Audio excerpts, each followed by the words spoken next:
So let's travel back in time to colonial days and celebrate colonial Christmas as opposed to how we do Christmas nowadays. If y'all been to Colonial Williamsburg, Christmas is actually, they've heightened it a little bit there. They do acknowledge that they would not have used quite as many decorations as they have at Colonial Williamsburg. So let's delve into this. Once my screen switches, there we go. So the winter solstice and December 25th. So winter solstice is, of course, the shortest day of the year, and it typically falls on December 21st or 22nd, and it marks the turning point. Y'all have probably heard of Stonehenge, where the sun goes directly through Stonehenge. And so the reason Christmas was placed on December 25th was in the hopes of replacing the pagan holiday of the winter solstice. And so because there is no actual evidence showing that Jesus was born on December 25th. I just realized this is not the right PowerPoint, but we'll go with it. So, the European immigrants came to America, and they brought many of their traditions from Europe along with them. Primarily, though, the Christmas day was more of just another day, because most of the time they would just work through the day doing the harvest and all things like that. And once harvest was done, Christmas would be a celebration more of, okay, the harvest is done, so let's celebrate that.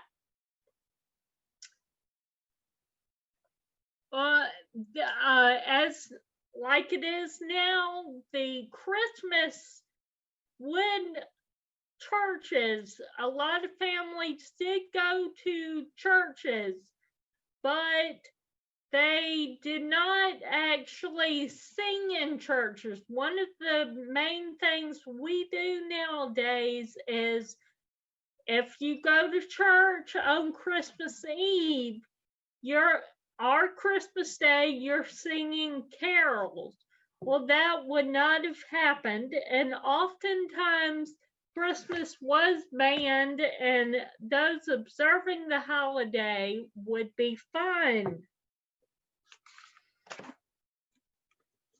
So one of the most recognizable decorations of this time is the Christmas wreath, which was a symbol of eternal life because of the circle, of the continuing circle of life.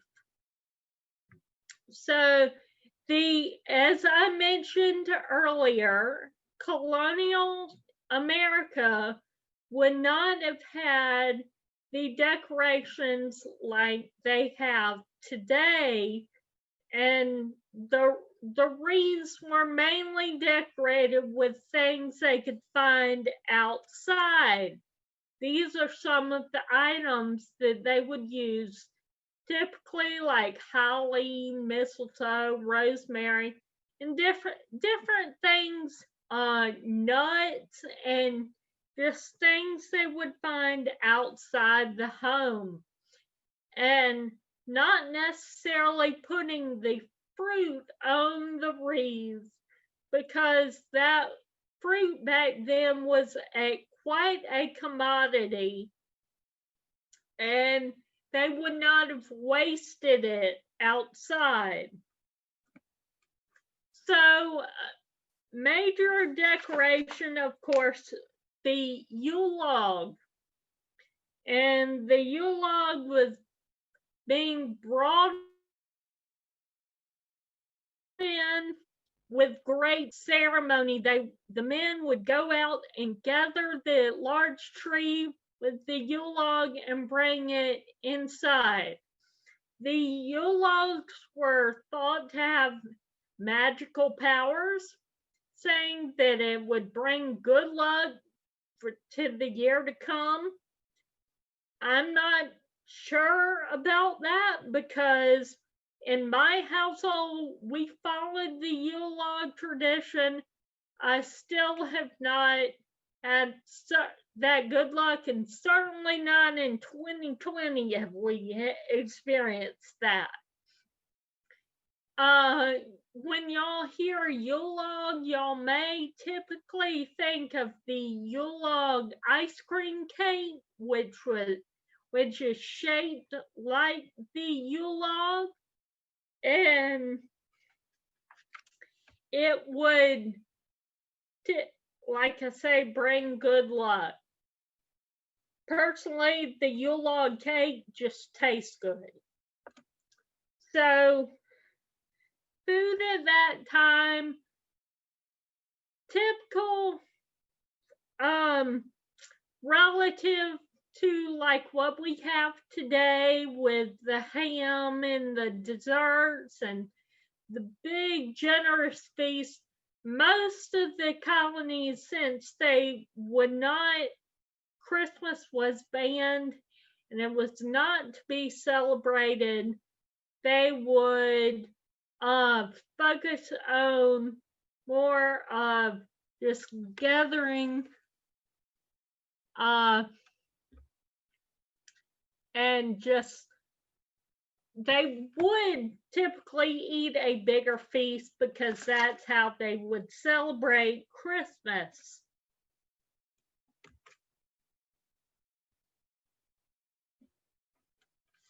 So, big part of Christmas this time of year, and our Christmas as we know it, is the gifts.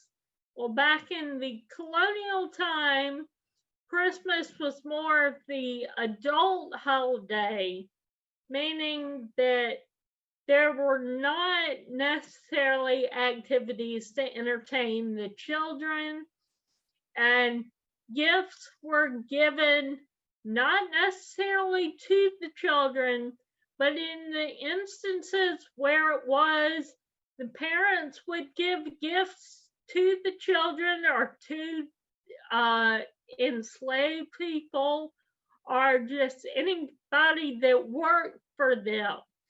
And it was the typical hierarchy of the day. Its gift giving went downward, not upward. And a lot of what they did, mainly during that time period, was just singing and dancing. And so there were a lot of big parties around Christmas time.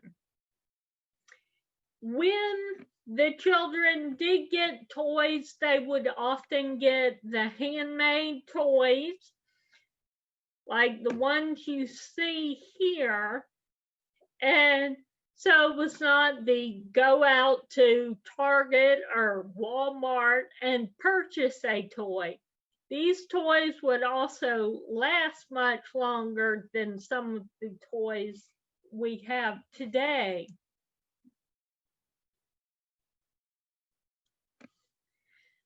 So when they did go to church, And even at these parties, they would sing Christmas carols, often at the parties, like I said, not at church.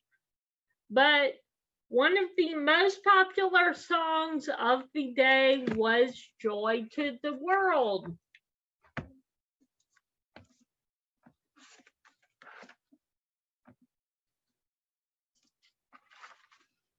And that is still one of our most popular today. So we've got a Southern Christmas. When I was researching this, there's very little to be known about how Southerners celebrated Christmas during the colonial period, because it did not come south until the 1800s. But the wealthy Southerners, of course, celebrated with the dances, the fox hunts, the feast, and opened their homes to neighbors. A lot of that is similar to what happens today. So the less well-off, which was most Southerners, they would still produce a grand celebration that they could with food and family. So all Southerners, no matter which class they were, they would celebrate Christmas because they did not live next door to each other like we do now. They often live quite apart with farms and things and plantations. Southerners would make loud noises from plantation to plantation to wish their neighbors a happy Christmas. So at this, often they would shoot off guns or just even banging pots and pans together, anything to make that noise for Christmas as a wishing your neighbor a happy Christmas.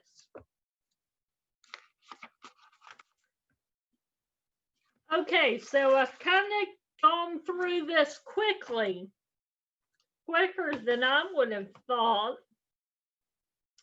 But now what we've got is, I don't know if any of y'all have ever made Pomodoro Balls.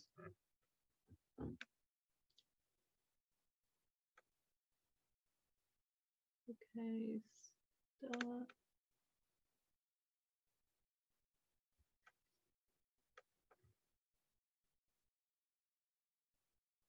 Give me 1 second. Okay. So here we have typical oranges with the holly and the apples, and this is how they would decorate. Very simple decorations for Christmas. So the Pomodoro Balls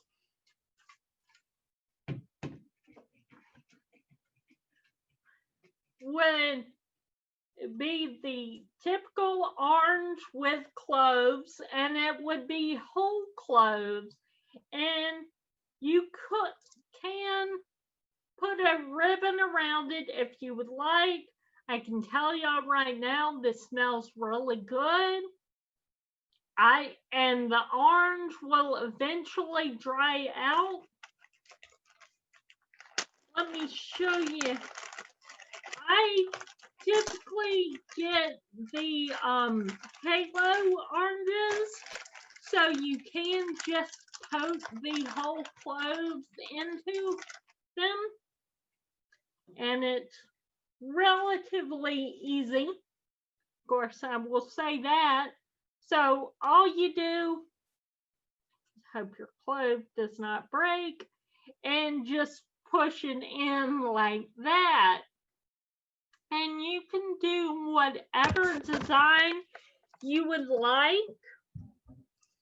And it's just a very simple way to have your home smelling like Christmas.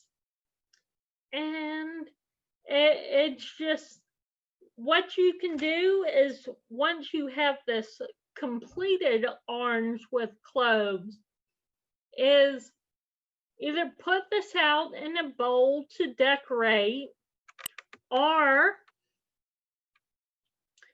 you can, if you have longer ribbon, you can tie it and hang it like on a tree or something. If y'all noticed,